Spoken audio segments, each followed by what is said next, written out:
Yo, what up YouTube gang?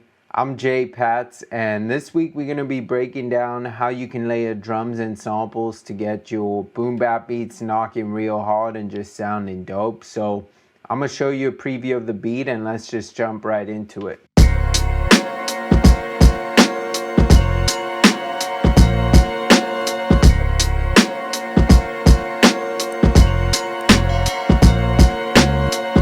So for me, most of the time, I like to start with a melody. Some occasions I'll start with drums, but for the most part, it's going to be the melody. So I found this sample and just chopped it up.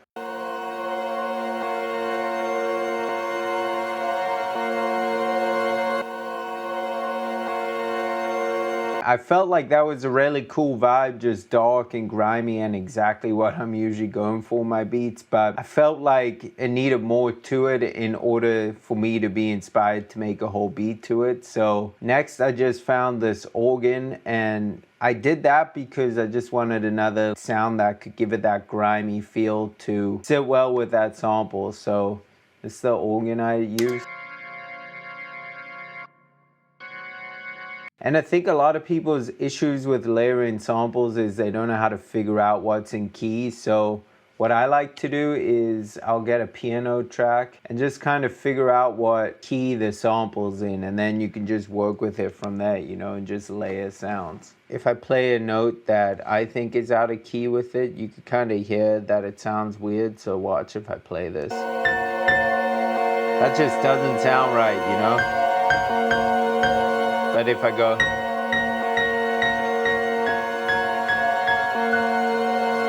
those all sound right. But if I play the notes out of the scale, you can just hear it sounds bad. So I'll do that one more time for you. So in key.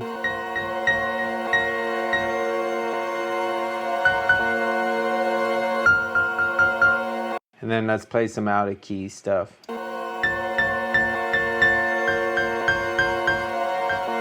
It just sounds bad. So there's kind of no other way of explaining it except that. So hopefully that kind of makes a little bit of sense as to how to figure out the key of your sample. And these organs are real simple. I'm just using these notes that are close together to give it high tension feel, because that's what those close notes do. So then next I layered in this piano. Close notes, so it gives it that tension, that Jaws feel. And that's from Creepy Piano Lite, which is a dope free VST, so tap in with that. Next I added in these Rhodes. Again, close notes for the tension, because this beat was just grimy and I wanted that dark cinematic feel, you know. Next I added the synth.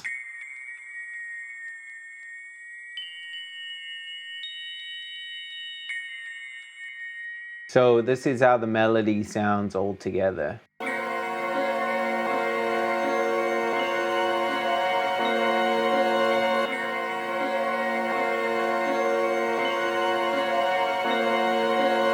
Basically, once I have the melody going, I like to do the drums. I oftentimes will actually start with the drum break because that kind of gives me the rhythm that I should play with the sample. I chopped up these drums. Unfortunately, I had to freeze and flatten them because I put on isotope declick because there was like a clicking sound and it was making the whole project lag. So here are the drums I chopped. As you may notice, I filtered out the low end just to make space for the kick and the bass because I don't want all those frequencies to be clashing. So next I put this kick on top of the drum break.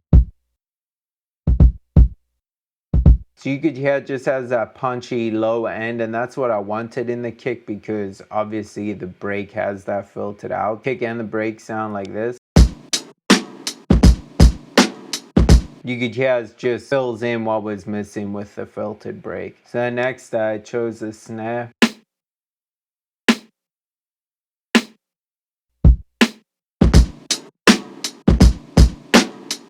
As you can see with the snare, I filtered out a lot of the low end too, because sometimes snares will just have low frequencies in them that you don't need, or at least with this snare I didn't need. I didn't want that in there. I cleared space again for the break, the kick, and the bass. You could hear it's just about choosing sounds that complement the break. When I'm layering drum sounds with the break, I like to listen and think like, okay, what do I want out of this break that isn't there, you know? So first I noticed that the kick was missing from it, so I added that kick and just to give it that low end punch. Then I felt like the snare could be hitting harder, so found a snare that had good qualities for layering with it. So listen to the break. It's just like a punchy, pretty short tail snare, so I kind of wanted something that'll complement that. So same thing, just like punchy, and sometimes you want a different thing to complement that, but in this case I just wanted to make the break almost sound like it wasn't layered and just had the sounds that felt similar to it. So the kick, the snare, and the break sound like this. So now it's just hitting hard, and then all I did next was layer these hats on to give it even more movement.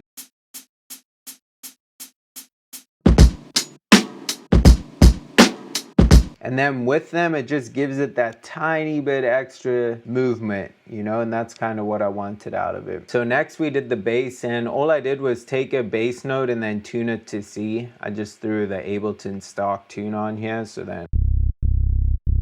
And I go to pitch, the pitch knob, and you can either pitch it up here to put it into C if it's not hitting on C, or change the root note to the note that it's showing on here, and it'll put the sample in.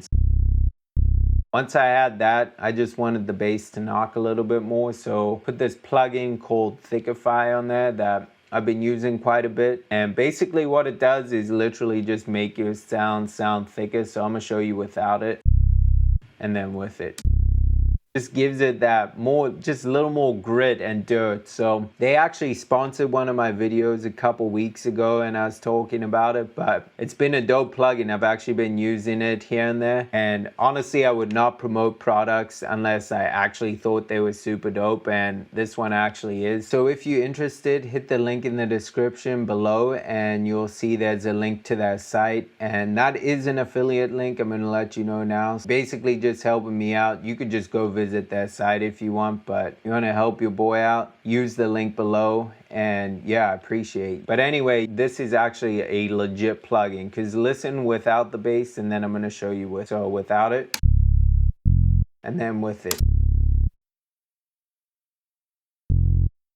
just gives it that little growl and grit that you want. That's how I did the bass. Usually I'll make the bass mono too. I don't know why I didn't here, but it's all good. Pretty much the whole beat. Now we could just discuss the arrangement. So for the arrangement, again, simple, basic boom bap arrangement. We did a 4-bar intro with just the sample playing. Then the beat drops and we bring in the bass and the drum. And that's a 16-bar verse, then an 8-bar hook, then a 16-bar verse, 8-bar hook, and a 2-bar outro. Yeah, it's really that simple. It's just like bringing sounds in and removing them at certain points. So that's pretty much how you make a dope boom bap beat, by layering your samples with other VSTs and then layering your drum breaks with other drums. Hopefully there was some helpful content in there for you to apply to your own beats and add your own source to. If you enjoyed the video, please hit the like button, the subscribe button, and the notification bell, because it really helps out my channel and it motivates me to make more content for you guys and just share the knowledge that I have. So thank you for tapping in.